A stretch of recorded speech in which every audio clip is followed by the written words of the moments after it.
What's your impression of Brian? I like him. He's fantastic, man. He knows the playbook. I just said earlier he has a quiet swag about him. You know, he has a lot of qualities. You know, he's really good. He's really good. I like him a lot. How about Johnny? I think you mentioned that on the very... Johnny, oh my God. I love Johnny. Yeah. I do. No, Johnny's for real. Man, I like confident quarterbacks. I like guys that are borderline cocky, you know, and both of those guys have that. You know, you can see it. You know, Johnny makes a play, he walks back, he got a swag to him, his shoulders is bouncing. Same thing with B. You know, Hoyer would throw a ball and he'll throw a little wink at you. And that's what I like, man. I like getting in the huddle and seeing these quarterbacks basically saying, you know, I'm the captain of this ship.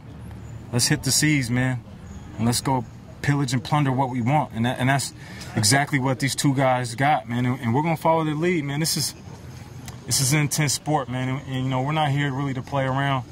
We're here to make the city proud, you know, and we're working for that. We got a long way to go, but we got two guys competing for the same spot, and we can't go wrong either way, so it's exciting. There's a chance Josh Gordon could be suspended for a year. How does this receiving core, how important is it for this receiving core, and can you guys carry the load if indeed Josh is suspended for the entire year? What do you guys all have? We're professional football players. You know, of course, we got to. You know, we got to go out there and make plays. We're brought here for a reason. I think everybody's motivated by different things. You know, you got guys who at one point were, you know, top 5. Miles was the man.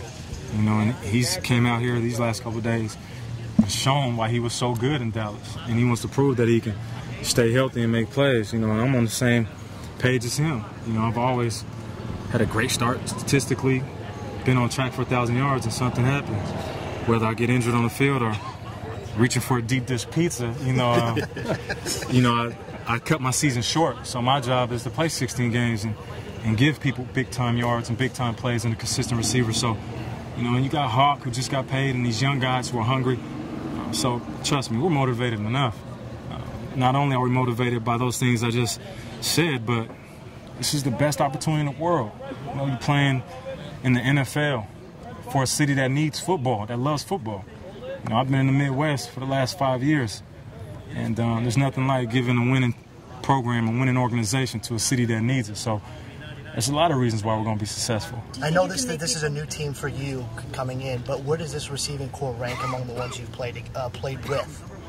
Man, that's tough. You know, I got to be realistic. I mean, I played with Randy Moss and Calvin Johnson. You know, but as a whole, I think we got some pieces to the puzzle that can be really powerful, man. I mean, we got some guys that can go up and get it. Miles is a beast, man. He looks like a linebacker, and he's fast, he's strong, he snatches everything. Hawk is a guy that just is a fantasy football guru's dream. I mean, he can run any route. He's so quick, and he just gets open. You know, I made a few plays here and there in the league, so we're good, man. It's all about putting you know, guys in position to win, and you know, it's less about us and more about the play calling. Kyle is a monster with his offensive play calling, and he wants to take shots. As you guys been seeing, you know, we're catching some deep balls. We're not nickel and diming a lot. We're getting that ball upfield, so we'll be okay, man. And I think this is one of the better receiving cores I've played with, to answer your question. How determined are you to try to fill some of the